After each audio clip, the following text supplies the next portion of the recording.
কথাতেই নাকি আছে শেখার কোনো শেষ নাই, তাই মনের ইচ্ছা পূরণ করতে চালিয়ে নিলাম লঞ্চ। সে যে কী সুন্দর অনুভূতি আপনাদেরকে কিন্তু বলে বোঝাতে পারবো না। এ কিন্তু অনেকটা গাড়ি চালানোর মতোই, কিন্তু জলের মধ্যেই প্রথমবার এরকমভাবে চালাতে বেশ মজা লাগছিল। পাখিরালয়ে আজ আমাদের প্রথম সকাল। ঘন কুয়াশা ও তারই মাঝে মোহময়ী সূর্য কমলা আভার সঙ্গে আমাদের ওয়েলকাম করছে। কয়েক হাজার বর্গ কিলোমিটার জায়গা জুড়ে রয়েছে এই বাদাবন। সামনেই রয়েছে নীলকণ্ঠী ময়ূর।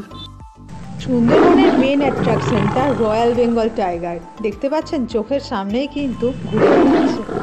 এই যে কি ভীষণ একটা এক্সপিরিয়েন্স, বলে বোঝানো সম্ভব নয়। আগের দেখা পেয়ে মন শান্তি, এরপরে দেখা পেলাম বড় বড় দুটো কচ্ছপের। এই দেখুন সামনে বন্দে ভারত এক্সপ্রেসের স্পিডে আসছে বড় বড় কচ্ছপ। ওই দূরে একটা হরিণ দেখতে পাচ্ছেন। নিজের মনে কচ্ছপরা সাঁতার কেটে যাচ্ছে আর ডুব মারছে জলে। আর এখানে দেখুন একজনকে খাওয়া দাওয়া করে বেশ শান্তিতে রোদ পোহাচ্ছে আর ঘুম মারছে।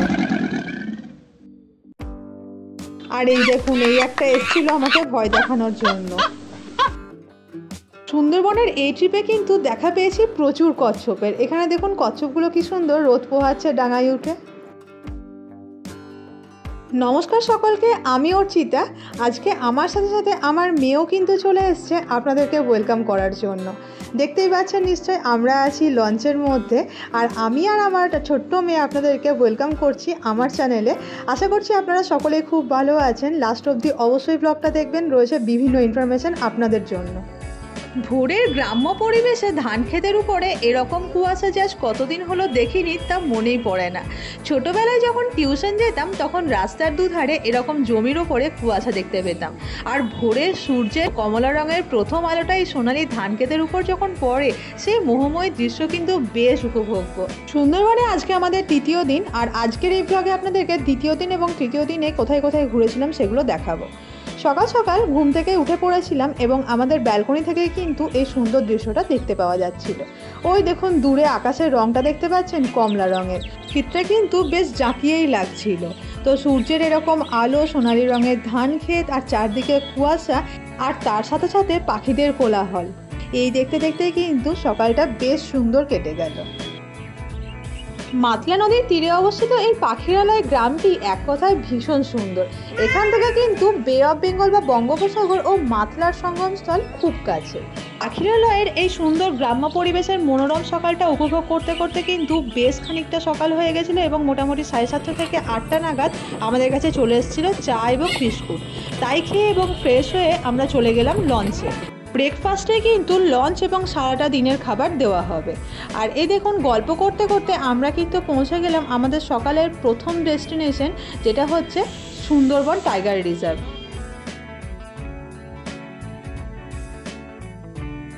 আমরা যখন রিজার্ভ ফরেস্টে পৌঁছলাম সেই সময়তে কিন্তু এই মাতলা নদীতে জোয়ার চলছিল। আর এই ডান দিকের ফাঁড়িতে দেখুন জল ঢুকে আছে।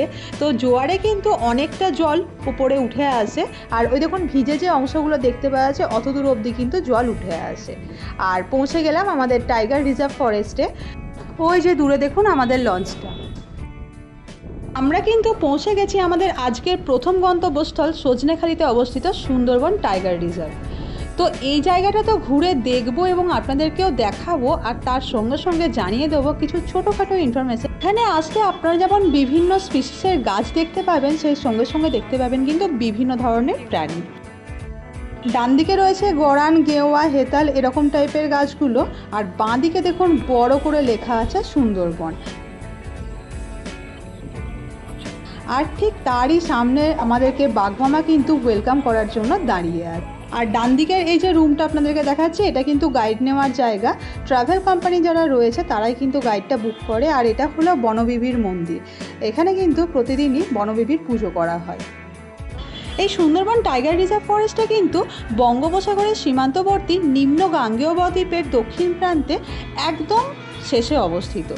আর এই রিজার্ভ ফরেস্টটার পূর্বে রয়েছে রায়মঙ্গল, কালিন্দী এবং হরিণভাঙা নদী, যেটা আমাদের ইন্ডিয়া বাংলাদেশের ইন্টারন্যাশনাল বাউন্ডারি। আর এই রিজার্ভ ফরেস্টের দক্ষিণে আছে বে অফ বেঙ্গল বা বঙ্গোপসাগর, আর পশ্চিম দিকে রয়েছে মাতলা নদী, যেটা আমরা পের করে আসলাম। আর উত্তর পশ্চিমে রয়েছে বিদ্যা ও গোমতী নদী। তো এই যে পার্কটা দেখতে পাচ্ছেন এটা কিন্তু ভীষণ সুন্দর। চলুন আস্তে আস্তে এগোই আর আপনাদেরকে দেখিয়ে দিই জায়গাটা। আর এখানে কিছু ডুজ অ্যান্ড ডোন্টস রয়েছে, যে রুলসগুলো আপনাদেরকে এখানে আসলে ফলো করতে হবে। ভিডিওটা চাইলে আপনারা পজ করে দেখে নিতে পারেন। আর এখানে কিন্তু প্রথমে আমাদেরকে ওয়েলকাম করে নিল একটা ছোট্ট বানর। আপনার এই যে পুকুরটা দেখাচ্ছি এটা কিন্তু মিষ্টি জলের পুকুর, এখানে অনেক কচ্ছপ থাকে। আর আরেকটা জায়গা আপনাদেরকে দেখাবো, ঠিক এই পুকুরের অপোজিটেই রয়েছে, ওই দেখুন সবুজ রঙের ঢাকনা দেওয়া। এখানে কিন্তু যখন কচ্ছপদেরকে প্রজনন করানো হয় সেই সময়তে নিয়ে আসা হয় এবং এখানে ডিম পাড়ানো হয়। এই রিজার্ভ ফরেস্টের সবথেকে একটা ভালো জিনিস হচ্ছে চারিদিকটা না সবুজ গাছে ঢাকা, বিভিন্ন ধরনের গাছ কিন্তু এখানেই রয়েছে। এরপর আমরা এগিয়ে চললাম সামনের দিকে এবং তারপরে দেখা পেলাম দুখানা বিশাল বড় বড় কচ্ছপের।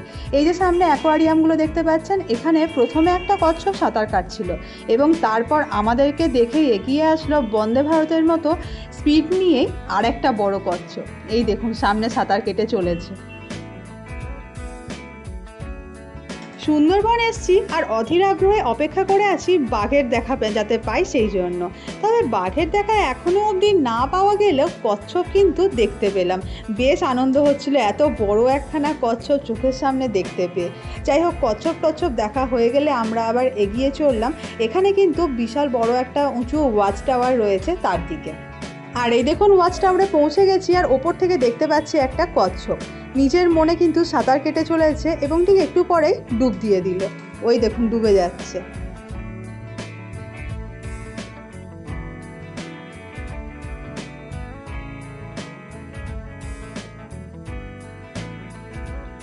ওয়াচ টাওয়ারের এদিকে তো দেখা পেলাম একটা কচ্ছপের, এবার চলুন দেখি ওই দিকটায় যাই আর কিসের দেখা পাই। ওই দেখুন নিচে কে শুয়ে আছে, চিনতে পারছেন? এটা কিন্তু একদম সত্যি একটা কুমিরটা কিন্তু খাওয়া দাওয়া করে চলে এসছে পুকুরের পাড়ে আর রোদ পোহাচ্ছে আর ঘুমাচ্ছে। আপনাদেরকে জুম করে দেখাচ্ছি, দেখুন এটা কিন্তু আসল কুমির।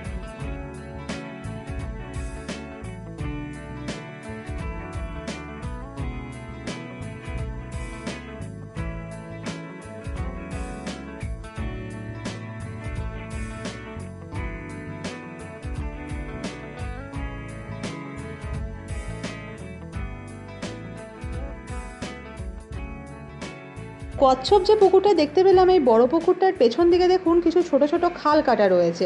এগুলো কেন করে রাখা হয়েছে বলুন তো? অনেক সময় বন্য প্রাণী যেমন বাঘ, হরিণ, এরকম আরও কিছু প্রাণী রয়েছে এখানে যারা জল খেতে আসে। তো এই যে খালগুলো কেটে রাখা আছে, বৃষ্টির জল এখানে কিন্তু জমা করে রাখা হয় এবং এই মিষ্টি জলই কিন্তু ওই সমস্ত বন্য প্রাণীরা খেয়ে থাকে। তো ওই জায়গাটা দেখা হয়ে গেলে আমরা ওয়াচ টাওয়ার থেকে নিচে নেমে গেলাম এবং রিজার্ভ ফরেস্টটাকে কিন্তু আরেকটু ঘুরে দেখব। এই রিজার্ভ ফরেস্টটাতে কী ধরনের ম্যানগ্রোভ গাছগুলো রয়েছে তার একটা লিস্ট এবং ছবি কিন্তু দেওয়া আছে এই প্ল্যাকার্ডটাতে। তো আপনারা চাইলে কিন্তু একটুখানি দেখেও নিতে পারেন ভিডিওটা পজ করে। যাই হোক, এই জায়গাটা ঘুরে দেখা হয়ে গেলে আমরা চললাম এগিয়ে এবং এই যে সামনে মানচিত্রটা দেখতে পাচ্ছেন আমরা এখন কোথায় আছি এবং পুরো সুন্দরবনের মানচিত্রটা কিন্তু এখানেই রয়েছে। দেখুন কতটা বড় এরিয়া জুড়ে কিন্তু সুন্দরবনটা অবস্থিত। ব্লু কালারটা যেটা দেখতে পাচ্ছেন সেটা হচ্ছে পুরোটাই বে অফ বেঙ্গল এবং নদী, আর সবুজ রঙের যে জায়গাটা সেটা হচ্ছে পুরো সুন্দরবনটা। এবারে চললাম কিন্তু আমাদের রিজার্ভ ফরেস্টটা ঘুরে দেখা হয়ে গেছে লঞ্চ ঘাটের দিকে। আর এই যে রাস্তাটা দেখতে পাচ্ছেন এটাই কিন্তু আমাদের ফেরিঘাটের উদ্দেশ্যে। আর এই দেখুন সামনে আর একটা, যখন আমরা ঢুকেছিলাম তখন ওয়েলকাম করেছিল একটা বানর, আর যখন বেরিয়ে যাচ্ছি তখনও কিন্তু আমাদেরকে টাটা করার জন্য একটা বানর এসেছিল। তো আজকের আমাদের ফার্স্ট ডেস্টিনেশন সজনেখালির টাইগার রিজার্ভ ফরেস্টটা কিন্তু ঘুরে দেখা হয়ে গেল। এবারে আমরা চললাম আমাদের সেকেন্ড যে ডেস্টিনেশন তার উদ্দেশ্যে। তার আগে কিন্তু আমাদের লঞ্চে দিয়ে দিয়েছিল ব্রেকফাস্ট। চলুন দেখে নেওয়া যাক আজকের ব্রেকফাস্টে কী কী ছিল। এই দেখুন এখানে কিন্তু প্লেটে প্লেটে লুচি, নলেন গুড়ের রসগোল্লা আর তার সঙ্গে ছোলার ডাল দেওয়া হয়েছিল। এই যে ছোলার ডাল রাখা হয়েছে। খাবারগুলো কিন্তু ভীষণ সুন্দর ছিল, আপনাদেরকে এটা বলে রাখি। আমরা গেছিলাম ইউনিভার্সাল ট্রাভেলারের থ্রুতে। আমি কিন্তু ফোন নাম্বারটা স্ক্রিনে দিয়ে দেবো এবং আমাদের যে ডেসক্রিপশন বক্স রয়েছে সেখানেও দিয়ে রাখবো। আর চলে এসছে দেখুন গরম গরম লুচি, ছোলার ডাল আর নলেন গুড়ের রসগোল্লা। লঞ্চের মধ্যে নদীর ওপরে সুন্দর দৃশ্য দেখতে দেখতে খেতে লাগলাম আমাদের ব্রেকফাস্ট। এখানে বলে রাখি, এখনও পর্যন্ত সুন্দরবনের ফার্স্ট ব্লগটা যারা যারা দেখোনি তারা প্লিজ একবার গিয়ে দেখে এসো, কারণ যদি তোমরা সুন্দরবন যেতে চাইছো তাহলে সেই রিলেটেড যে ইম্পর্টেন্ট ইনফরমেশনগুলো তোমাদের জানা দরকার সেগুলো কিন্তু ওই ব্লগে দেওয়া আছে। তাছাড়া আর যেগুলো হয়তো দেওয়া নাই কিন্তু তোমরা জানতে চাও সেগুলো কিন্তু নিচের কমেন্ট বক্সে অবশ্যই লিখে জানাতে ভুলবে না। আমি চেষ্টা করবো তোমাদের সমস্ত প্রশ্নেরই উত্তর দেওয়ার। আর আশা করছি আজকের এই ব্লগটা তোমাদের ভালো লাগলো। যদি ভালো লেগে থাকে লাইক শেয়ার করতে কিন্তু ভুলবে না। গরম গরম লুচি খেতে খেতে আমরা কিন্তু চলে এসেছি একদম মাঝ নদীতে। এখানে কিন্তু নদীর গভীরতা প্রচুর, আর দেখো যেদিকে দু চোখ যাচ্ছে সেদিকে কিন্তু জল আর ম্যানগ্রোভ অরণ্য, যেটা দেখতে কিন্তু আমরা এখানে এসেছিলাম। খুব ভালো লাগছে সুন্দরবনের এই ট্রিপটা। আর এখন চলছে ভরা জোয়ার, দেখো নদীর জল কিন্তু অনেকটা ভিতরে ঢুকে গেছে। আর এই সমস্ত জায়গায় কিন্তু বাঘ দেখা যায় না, কারণ কি বাঘরা নোনা জলের কাছাকাছি কিন্তু আসবে না। তো ওদের মিষ্টি জলের জন্য কিন্তু ভেতরে অলরেডি পুকুর খোঁড়া রয়েছে এবং সেখানে ওরা জল খেয়ে নেয়। জলের ওপর ভাসতে ভাসতে আমাদের লঞ্চ কিন্তু একটা সময় এসে পৌঁছালো আমাদের সেকেন্ড ডেস্টিনেশন সুধন্যখালি বিট, অর্থাৎ সুধন্যখালি ফরেস্টে। আর ঢুকে ঢুকে কিন্তু বাঘ দেবতা ও মা বনবিবি সম্পর্কে কিছু কথা এখানে লেখা রয়েছে, যেটা চাইলে আপনারা ভিডিওটা পজ করে একবার পড়ে নিতে পারেন। তো দেখতে দেখতে আমরা ঢুকছি কিন্তু ফরেস্টের ভিতরে। জায়গাটা কিন্তু ভীষণ সুন্দর। এখানেও কিন্তু একটা ওয়াচ টাওয়ার রয়েছে। সুধন্যখালির এই ওয়াচ টাওয়ার থেকে কিন্তু অনেকটা দূর পর্যন্ত দেখতে পাওয়া যায়। আর যদি কপাল ভালো হয় তাহলে কিন্তু দেখতে পাওয়া যাবে বিভিন্ন ধরনের প্রাণীও। সুধন্যখালির এই বাগানটাতে কিন্তু ম্যানগ্রোভের অসংখ্য প্রজাতির সমন্বয়ে একটা ছোট কিন্তু দারুণ বোটানিক্যাল প্রকল্প তৈরি করা হয়েছে এবং যেটাকে খুব সুন্দরভাবে রক্ষণাবেক্ষণও করা হয়। সুধন্যখালির এই টাওয়ারটা কিন্তু সজনেখালির ওয়াচ টাওয়ারের তুলনায় একটু বেশি উঁচু এবং অনেক সময় কিন্তু এখান থেকে বাঘেরও দেখা মেলে। তাই আপনাদের লাক যদি ভালো থাকে তাহলে বিভিন্ন ধরনের সরীসৃপ প্রাণী পাখি এর সঙ্গে সঙ্গে কিন্তু বাঘেরও দেখা পেয়ে যেতে পারেন। এবং তার সঙ্গে সঙ্গে কিন্তু অনেক সময় এখানে বুনো শুয়োর, হরিণ এইসবের দেখা পাওয়া যায়। আর আরেকটা জিনিস আপনাদেরকে বলে রাখি, এই বোটানিক্যাল গার্ডেনটা যদি আপনারা আসেন তাহলে কিন্তু বিভিন্ন ধরনের ম্যানগ্রোভ প্রজাতির গাছ আপনাদের চোখে পড়বে, যেগুলো কিন্তু অন্যান্য জায়গায় খুব কমই দেখতে পাওয়া যায়। এই যে ছোট ছোট বোর্ডগুলো আপনাদেরকে দেখাচ্ছি, এখানে কি কি প্রজাতির গাছ রয়েছে এবং প্রাণীর দেখা মিলবে সেগুলো কিন্তু এখানে লেখা রয়েছে। তাই আপনারা কিন্তু একবার চেক করে নিতে পারেন এবং জানতে পারবেন কি কি প্রজাতির প্রাণী এবং গাছ এখানে রক্ষণাবেক্ষণ করে রাখা হয়। গল্প করতে করতে আমরা কিন্তু চলে এসেছি ওয়াচ টাওয়ারের কাছাকাছি। এবার চলুন ওয়াচ টাওয়ারে উঠি এবং আপনাদেরকে চারদিকটা দেখাই। এই দেখুন ওয়াচ টাওয়ারে উঠে গেছি এবং ওয়াচ টাওয়ার থেকে চারদিকটা কি সুন্দর দেখতে পাওয়া যাচ্ছে, অনেক দূর পর্যন্ত দেখা যাচ্ছে।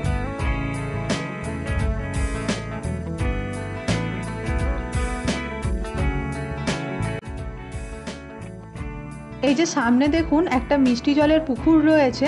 এই মিষ্টি জলের পুকুরে কিন্তু বন্যপ্রাণীরা জল খেতে আসে। আর পুকুরের পেছনে রয়েছে অবজারভেশন লাইন।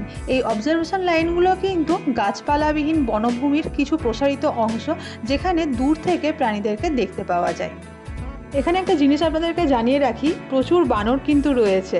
তাই যদি আপনারা সাথে করে কোনো খাবার নিয়ে যান তারা কিন্তু ছিনিয়ে নিয়ে যেতে পারে। তো সেই জন্য একটু খেয়াল রাখবেন এবং সতর্ক থাকবেন। লঞ্চের কাছে যখন আমরা ফিরছিলাম সেই সময়তে দেখা হয়েছিল এই একটা ছোট্ট বানরের। দেখুন কি বদমাশ ছিল, আমাদেরকে ভয় দেখাচ্ছিল কি রকম করে। ওই দেখুন আমাদের কিন্তু বেশ মজা লাগছিল, সবাই ওর সঙ্গে কথা বলছিলাম আর ও আমাদের সঙ্গে এরকম করে ভয় দেখাচ্ছিল। দেখুন লঞ্চওয়ালা আমাদেরকে এতক্ষণ ধরে ঘুরিয়ে ঘুরিয়ে এত সুন্দর সুন্দর জায়গা দেখালো। এবার আমাদেরও উচিত না তাদেরকে একটুখানি রেস্ট দেওয়া? তো সেই জন্যই আমিও কিন্তু একটুখানি লঞ্চ চালিয়ে নিলাম। যাই হোক, এটা জোকসফা পার্ট ছিল। নতুন নতুন জায়গায় ভ্রমণে গিয়ে সেখানে বিভিন্ন ধরনের অভিজ্ঞতা অর্জন করা কিন্তু আমার একটা নেশা। আর আমার মতে সেই এক্সপিরিয়েন্স, তা সে অ্যাডভেঞ্চারই হোক বা অন্য কিছু, যা আমাদের লাইফে আগে কখনো ঘটেনি, সেটা কিন্তু ভ্রমণ অভিজ্ঞতাটাকে আরও মেমোরেবল করে তোলে। আমার কাছে এই ট্রিপের সবথেকে বেস্ট এক্সপিরিয়েন্স ছিল লঞ্চ চালানো, এবং আমার অনেক দিনের সুপ্ত একটা ইচ্ছা কিন্তু সেদিনই পূরণ হয়েছিল। তো এরপরে আমাদের হাতে কিন্তু চলে এসেছিল গরম গরম চিংড়ি পকোড়া। চারদিকের মনোরম সুন্দর দৃশ্য উপভোগ করতে করতে সাবার করে নিলাম চিংড়ি পকোড়াগুলো। আসুন এবার সুন্দরবন সম্পর্কে কিছু ইনফরমেশন আমরা জেনে নিই। সুন্দরবন হচ্ছে আমাদের পশ্চিমবঙ্গ তথা গোটা ভারতের জন্য অতি প্রয়োজনীয় একটা বনভূমি। বিশ্বের বৃহত্তম বদ্বীপ, যা গঙ্গা ব্রহ্মপুত্র বদ্বীপ নামেও কিন্তু পরিচিত। সুন্দরবন বেসিক্যালি দুটো জিনিসের জন্য বিখ্যাত। কি কি? এক হচ্ছে সুন্দরী গাছ এবং দুই হচ্ছে royal Bengal tiger. Royal Bengal টাইগারের বাড়ি বলা যেতে পারে এই সুন্দরবন অঞ্চলকে। ডিস্ট্রিক্ট হিউম্যান ডেভেলপমেন্টের রিপোর্ট অনুযায়ী আমাদের পশ্চিমবঙ্গের সুন্দরবনে রয়েছে 102টি ডেল্টিক আইল্যান্ড, যেখানে 54টা আইল্যান্ড মানুষের বসবাসযোগ্য এবং বাকি যে আইল্যান্ডগুলি রয়েছে সেগুলো কিন্তু রিজার্ভ ফরেস্ট হিসাবে পরিচিত।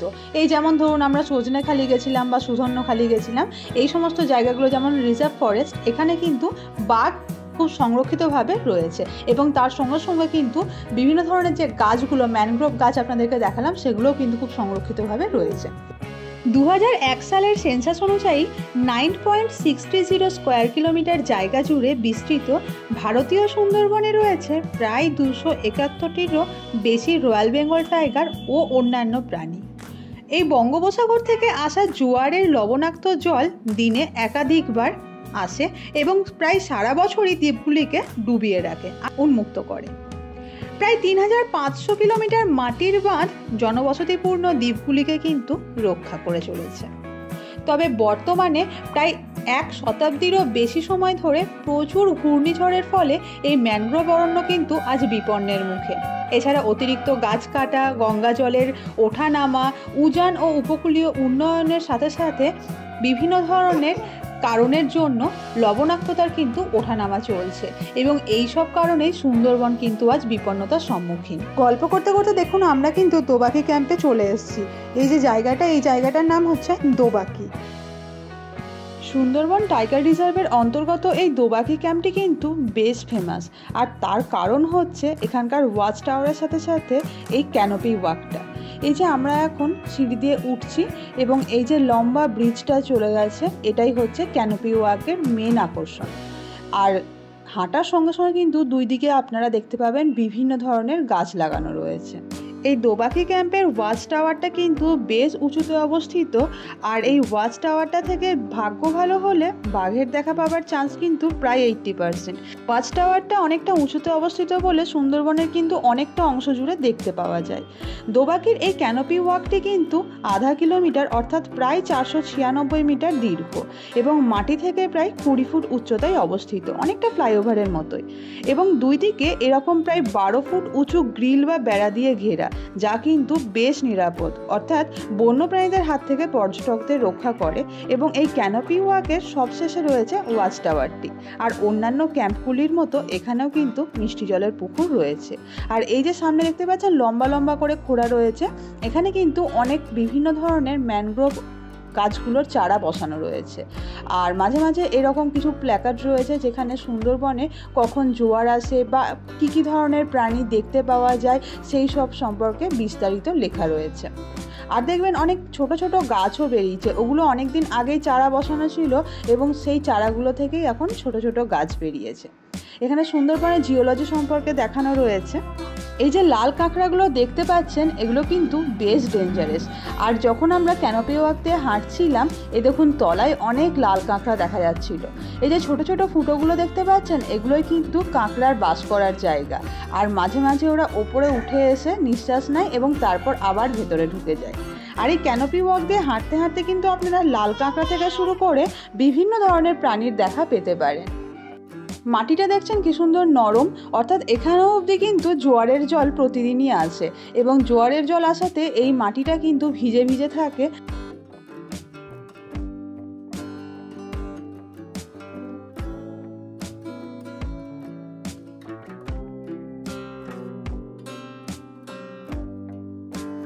দোবাকি যেমন আমরা সুন্দরবনের 2 রাত 3 দিনের প্যাকেজে সেকেন্ড দিনে এসেছিলাম ঘুরতে, তো আপনারা যদি চান শুধুমাত্র দোবাকি ঘুরতে আসবেন, সেক্ষেত্রে আপনারা সজনেখালি বা ঝড়খালি থেকে এন্ট্রি পারমিশন করিয়ে শুধুমাত্র দোবাকিও ঘুরতে আসতে পারেন। ক্যানোপি ওয়াক দিয়ে হেঁটে যাওয়ার সময় দুই সাইডে এরকম প্ল্যাকার্ডগুলো দেওয়া রয়েছে, যেখানে কি ধরনের পাখি বা প্রাণী এখানে দেখতে পাওয়া যায় সেই সবগুলো লেখা রয়েছে। তো এই সব দেখতে দেখতে আমরা কিন্তু ওয়াচ টাওয়ারের কাছাকাছি চলে এসেছি। চলুন এবার ওয়াচ টাওয়ার থেকে পুরো এরিয়াটা আপনাদেরকে দেখাই। প্রথমত এই জায়গাটা মাটি থেকে প্রায় 20 ফুট উঁচুতে রয়েছে এবং সেখান থেকে ওয়াচ টাওয়ারটা আরও 12 থেকে 15 ফুট উঁচুতে রয়েছে। সেই জন্য এখানে সুন্দরবনের অনেকটা অঞ্চল জুড়ে দেখতে পাওয়া যায়। তো এখানকার এই ম্যানগ্রোভ জঙ্গলে বাঘের সঙ্গে সঙ্গে কিন্তু আরও বিভিন্ন ধরনের প্রাণী আপনারা দেখতে পাবেন। এখনও অবধি বাঘের দেখা না পেলেও ওই দেখুন দূরে একটা হরিণের দেখা পেয়েছি। হরিণটা এখানে জল খেতে এসছে। আর এই যে সামনে পুকুরটা দেখতে পাচ্ছেন, এটাই কিন্তু মিষ্টি জলের পুকুর। সামনেই দেখতে পাচ্ছেন বুনো হাঁসগুলো রয়েছে, এরাও এখানে জল খাচ্ছে। পুকুরের একদিকে যেমন হরিণ রয়েছে, অন্যদিকে সেরকম বুনো হাঁস রয়েছে। আর এখানে কিন্তু বাঘেরাও মাঝে মাঝে জল খেতে আসে। আর দেখুন পুরো এরিয়াটা দেখতে ঠিক কতটা সুন্দর লাগছে। এই দোবাকি ক্যাম্পে ওয়াচ টাওয়ার ও ক্যানোপি ওয়াকের পাশাপাশি একটা বনবিবির মন্দিরও আছে। তবে এই ক্যাম্পের সব থেকে ইউনিক যে এক্সপিরিয়েন্স সেটা হলো ক্যানোপি ওয়াক, যেটা আমার সব থেকে ভালো লেগেছে। যেখানে হাঁটতে হাঁটতে আপনারা লাল কাঁকড়া থেকে শুরু করে বিভিন্ন ধরনের প্রাণী দেখা পেতে পারেন। আর দেখুন গল্প করতে করতে আমরা চলে এসেছি বনবিবির মন্দিরের সামনে। এখানে বনবিবির মন্দিরটার একটা প্রতিষ্ঠা কথা লেখা রয়েছে, যার পিছনে গল্প রয়েছে, সেটা আপনারা চাইলে ভিডিওটা পজ করে পড়ে নিতে পারেন। আর কিছুটা দূর হাঁটতে হাঁটতে দেখুন পুকুরের সামনে দেখতে পেলাম কিছু কচ্ছপ রোদ পোহাচ্ছে ডাঙায় উঠে। আপনাদেরকে জুম করে দেখাচ্ছি, ওই দেখুন একটা কচ্ছপ জলে নেমে যাচ্ছে আর বাকি কচ্ছপগুলোও কিন্তু সুন্দর রোদ পোহাচ্ছে। বেশ ভালো লাগলো দেখতে। এখানকার এই ম্যানগ্রোভ জঙ্গলে কিন্তু বাঘ তার প্রাকৃতিক আবাসস্থলে বসবাস করে এবং ভাগ্য ভালো থাকলে তাকে দেখার প্রচুর সুযোগ রয়েছে। তবে একথা বলা যেতেই পারে যে বাঘের দেখা আপনারা পাবেনই, এটা কিন্তু গ্যারেন্টি নয়। তবে বলতেই পারি এখান থেকে সুন্দরবনের এক আশ্চর্য প্রাকৃতিক সৌন্দর্য আপনারা উপলব্ধি করতে পারবেন। এখানে কিন্তু ক্যানোপি ওয়াকের এক্সপিরিয়েন্সের সাথে সাথে আপনারা রয়্যাল বেঙ্গল টাইগার ছাড়াও আরও অন্যান্য প্রাণী যেমন চিতল হরিণ, ওটার, মনিটর লিজার্ড, বন্য শুয়োর ও বিভিন্ন ধরনের পাখি যেমন সারস, জংলি শিয়াল, ঈগল এইসবের দেখাও পেতে পারেন। দোবাকি ক্যাম্প থেকে আমরা অনেকক্ষণ আগেই বেরিয়ে চলে এসেছি এবং লঞ্চে করে চলে এসেছি পাঁচমুখানি। এবার হয়তো আপনারা ভাবছেন সুন্দরবনের এই পঞ্চমুখী বা পাঁচমুখানিটা কি? পঞ্চমুখী নদী বা পাঁচমুখানি হলো 5টা নদীর সঙ্গমস্থল, যেটার মুখ হচ্ছে সুন্দরবনের দিকে। এটাই কিন্তু সুন্দরবনের অনন্য, অনেক মানুষকে এটাই কিন্তু আকর্ষণ করে। এবার আমরা জানবো এই 5টা নদী কি কি। এই 5টা নদী হচ্ছে পদ্মা, মেঘনা, ভৈরব, মধুমতি এবং হুগলি। এর মধ্যে বেশিরভাগটাই বাংলাদেশের নদী, যারা এসে বঙ্গোপসাগরে পড়েছে। সূর্য যখন মধ্য গগনে, আমরা তখন পঞ্চমুখানিতে।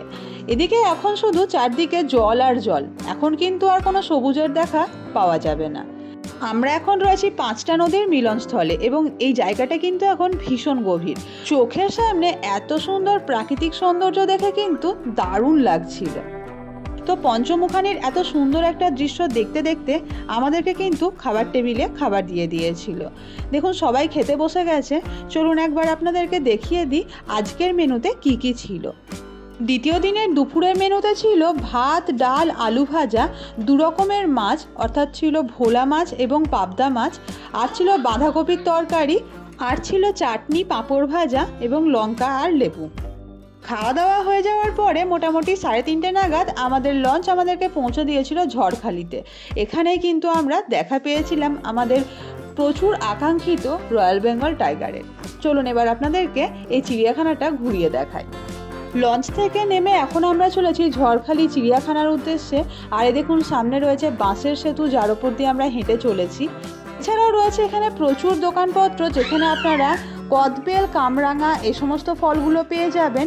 দামগুলো বেশ রিজনেবল এবং একদম গাছ পাকা। এছাড়াও সুন্দরবনের এই ট্রিপটাকে মেমোরেবল করার জন্য কিছু বাঘ, কুমির এই সমস্ত প্রাণীর সফট টয়েসগুলো রাখা আছে। আর রয়েছে এখানে মধুটা কিন্তু আপনারা একটু দেখে শুনে কিনবেন। বিভিন্ন ধরনের দামের মধু পাওয়া যায়, 350, 400, 500 টাকা এরকম কেজি। তবে আপনারা চেষ্টা করবেন একটু বেশি দাম নিয়ে পশ্চিমবঙ্গ সরকারের আসল মধুটা কেনার, যেটা চিড়িয়াখানার ভেতরেই রয়েছে। ঝড়খালির এই ওয়াইল্ড অ্যানিম্যাল পার্কটার কিন্তু ঢোকার জন্য এন্ট্রি ফি লাগে 30 টাকা করে পার হেড। এখানে আমরা টিকিট কেটে নিলাম, এটা হচ্ছে টিকিট কাউন্টার। আর এখানে কিছু নিয়মাবলী রয়েছে যেগুলো এর আগে আপনাদেরকে দেখালাম, একবার চেক করে নেবেন। বাচ্চাদের জন্য কোনো রকম টিকিট কিন্তু লাগে না। এই হলো গেটটা, এখানে টিকিট দেখিয়ে আমরা ঢুকে পড়লাম।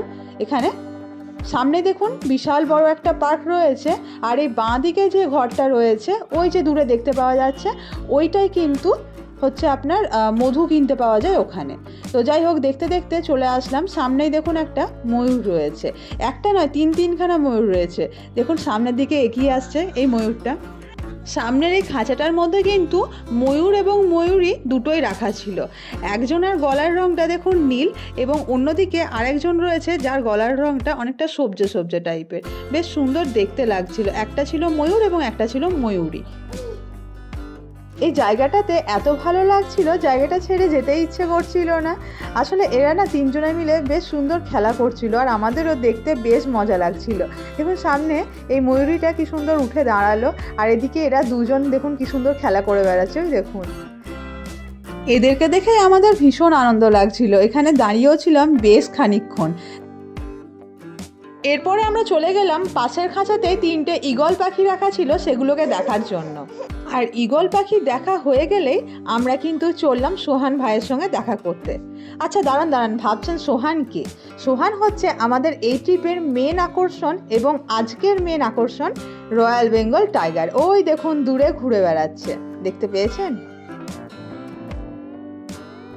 ও এখনো দেখতে পাননি? ওই যে দেখুন নড়ে চড়ে বেড়াচ্ছে, এই যে আসছে এবার আমাদের দিকে আপনাদেরকে দেখার জন্য। আমাদের প্রচুর অপেক্ষার পরে লাস্ট দেখা পেলাম the royal Bengal tiger. Sundarban হচ্ছে যার মেন ঘর, দেখতে পেয়েছেন? সামনে থেকে আরও জুম করে আপনাদেরকে দেখাচ্ছি। যাক, সুন্দরবনে আসাটা আমাদের কিন্তু সার্থক হয়েছে। সুন্দরবনের মেন গভীর অরণ্যে না দেখতে পেলেও চিড়িয়াখানায় এসে তো দেখতে পেয়েছি সোহান ভাই তথা দ্য রয়্যাল বেঙ্গল টাইগার। মনে এক রাস প্রশান্তি নিয়ে এবার বেরিয়ে চললাম লঞ্চ ঘাটের দিকে। খুব আনন্দ হলো, রয়্যাল বেঙ্গল টাইগারের দেখা পেলাম, তারপরে সুন্দরবনের ম্যানগ্রোভ যে অরণ্য সেটারও দেখা পেলাম। মানে সব কিছু বেশ সুন্দরভাবে হয়েছিল। আর এই যে সামনে পড়ন্ত বিকেলে সূর্য অস্ত যাচ্ছে, সেই সময়তে আমরাও লঞ্চের দিকে চললাম এবং যাব বাড়ির দিকে। সুন্দরবনের সেকেন্ড দিনের ঘোরাফেরা কিন্তু এখানেই শেষ হয়ে গেছিলো। এবার আমরা ফিরে এসেছিলাম পাখিরালয়ে নিজেদের হোটেলে, এবং তারপরে একটুখানি রেস্ট নিয়ে চললাম রাতের ডিনারের জন্য। রাতে কিন্তু ডিনারে বেশ সুন্দর খাওয়া দাওয়া দিয়েছিল। চলুন আপনাদেরকে মেনুটা দেখাই। মেনুতে ছিল ডাল, ভাত, আলু ভাজা এবং যাচাই মাটন রান্নাটা কিন্তু খুব সুন্দর হয়েছিল, এবং যতবার চেয়েছিলাম ততবারই কিন্তু দিয়েছিল। আচ্ছা, এখানে আপনাদেরকে বলে রাখি আজকের এই ব্লগটা আপনাদের কেমন লাগলো সেটা কিন্তু অবশ্যই নিচের কমেন্ট বক্সে লিখে জানাতে ভুলবেন না। আমরা যে ট্রাভেলসের থ্রু গেছিলাম সেটা হচ্ছে ইউনিভার্সাল ট্রাভেলস। তো যদি আপনারা চান আপনারাও কিন্তু যেতে পারেন। রিজনেবল প্রাইসের মধ্যে খাওয়া দাওয়া যেমন খুব সুন্দর দেয়, সেরকম ব্যবহারও খুব ভালো। তো ওদের নাম্বারটা আমি ডেসক্রিপশন বক্সে লিখে দিচ্ছি, আপনারা যেতে চাইলে নাম্বারের থ্রু কন্ট্যাক্ট করে নিতে পারেন। আমাদের যে লাস্ট ডে ট্যুর ছিল, অর্থাৎ তৃতীয় দিনের দিন যেদিন আমরা ফিরে আসবো, সেদিন সকালবেলাতে বেড়াতে নিয়ে গিয়েছিল এখানেরই কাছাকাছি একটা জায়গায়, যেখানে লোকনাথ বাবার মন্দির রয়েছে। আমরা সেই লোকনাথ বাবার মন্দিরের উদ্দেশ্যেই চললাম এখন। গ্রামটা এবং তার চারদিকের পরিবেশটা ছিল খুবই মনোরম।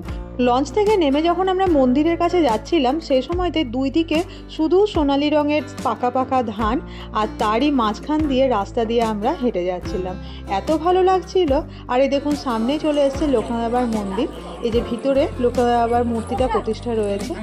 তৃতীয় দিনে কিন্তু খুব বেশি কিছু ঘোরায় না, এই লোকনাথ বাবার মন্দিরটা ঘোরানো হয়ে গেলেই কিন্তু শেষ। এরপরে দুপুরবেলায় খাওয়া দাওয়া করিয়েই আপনাকে পৌঁছিয়ে দেবে ক্যানিং স্টেশনে। অনেকেই হয়তো এখনও সুন্দরবন যাননি, ভাবছেন যাবেন, অথবা অনেকেই অন্য সময়তে সুন্দরবন ঘুরে এসছেন। তাদেরকে রিকোয়েস্ট করব একবার শীতকালে সুন্দরবনটা ঘুরে আসুন। শীতের সুন্দরবনের যে এত সুন্দর সৌন্দর্য, সেটা না গেলে কিন্তু আপনারা বুঝতেই পারবেন না। গ্রামটা যেমন খুব শান্ত, এখানকার পরিবেশ যেমন খুব মনোরম, ঠিক তার সঙ্গে সঙ্গে লোকনাথ বাবার মন্দিরের চার সাইডের জায়গাটাও কিন্তু ভীষণ সুন্দর। চারদিকে কি সুন্দর দেখুন সোনালি রঙের ধান ক্ষেত রয়েছে। আর আমরা যে সময়টায় গেছিলাম সেই সময়তে নবান্নের সময় মাঠে মাঠে নতুন ধান উঠছে, তো দেখতে কিন্তু ভীষণ সুন্দর লাগছিল। আর মন্দিরের কাছেই কিন্তু দেখা পেয়েছিলাম এরকম একটা বড় মুরগির যে ঘাসের বীজগুলো খাচ্ছিল। যাই হোক, মন্দির ঘুরে দেখা হয়ে গেলে আমরা আবার ফিরে আসলাম লঞ্চে, এবং লঞ্চ আবার চললো সোনাখালির দিকে। তো লঞ্চে যেতে যেতেই দুপুরবেলাতে আমাদের খাবার দিয়ে দিল। চলুন দেখে নেওয়া যাক মেনুতে কী কী ছিল। মেনুতে ছিল আলু ভাজা, ভাত, ডাল, এটা হচ্ছে আলু পটল ফুলকপি দিয়ে একটা তরকারি, আর ছিল কাতলা মাছ, আর কাঁকড়া দিয়েছিল। কাঁকড়াটা কিন্তু ভীষণ সুন্দর খেতে হয়েছিল। আসলে এই 2 রাত 3 দিনে যে কটা খাবার দিয়েছিল প্রত্যেকটা খাবারেরই রান্না কিন্তু ভীষণ সুন্দর ছিল। আমরা যে ট্রাভেলার্সের থ্রু গেছিলাম তাদের ব্যবহার যেমন ভালো ছিল, তাদের সমস্তটাই কিন্তু খুব ভালোই ছিল।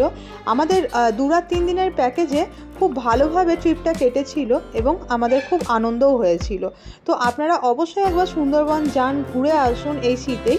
আশা করছি আপনাদেরও সুন্দরবনকে খুব ভালো লাগবে। আর দেখতে দেখতে কিন্তু সোনাখালীর ঘাটে আমাদের পৌঁছে দিল এবং তারপরে আমাদের গাড়ি কিন্তু পৌঁছে দিল ক্যানিং স্টেশনে। আশা করছি আজকের এই ব্লগটা আপনাদের ভালো লাগলে অবশ্যই ভিডিওটা শেয়ার করতে ভুলবেন না, লাইক করে দেবেন। আর চ্যানেলে নতুন এসে থাকলে কিন্তু চ্যানেলটা সাবস্ক্রাইব করতে ভুলবেন না। ভালো থাকবেন, সুস্থ থাকবেন। দেখা হচ্ছে নতুন আরেকটা ব্লগের সাথে, অন্য একটা ভিডিওয়। Till then, bye by.